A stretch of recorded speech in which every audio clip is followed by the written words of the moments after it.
વાંસાના વાંગડ ગામમાં આવેલ બોડકે ડુંગર ઉપર યુવાનોએ મોંઘીદાટ ગાડીઓ ચડાવી દેતા કાદવ કીચડમાં ફસાઈ ગઈ હતી. ફસાઈ ગયેલી ગાડીઓનો વિડીયો સોશિયલ મીડિયામાં વાયરલ. નવસારી જિલ્લાના વાંસદા તાલુકાનો વાંગડ ગામે ચોમાસુની ઋતુમાં આંકડાધોધ સોળે કળાએ ખીલી ઉઠ્યો છે. પ્રકૃતિના ખોળે પ્રકૃતિ પ્રેમીઓ મજા માણવા માટે મોટી સંખ્યામાં આવતા હોય છે, ત્યારે પ્રવાસીઓ ધોધના દ્રશ્યો જોઈને ખૂબ જ આનંદ લેતા હોય છે. સાથે વાંગડ ગામ ચારે બાજુએથી સહ્યાદ્રીના પહાડોથી ઘેરાયેલ હારમાળા પણ મનમોહક છે, ત્યારે ધોધ સાથે સાથે હવે ડુંગરોની કુદરતી સૌંદર્ય પણ જોવા માટે પ્રવાસીઓ ઉમટી પડે છે.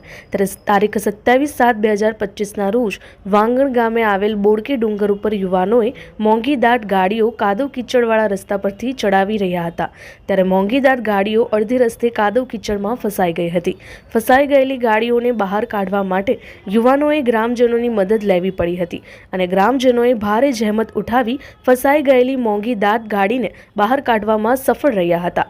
ફસાઈ ગયેલી ગાડીઓનો વિડીયો સોશિયલ મીડિયામાં વાયરલ થયો.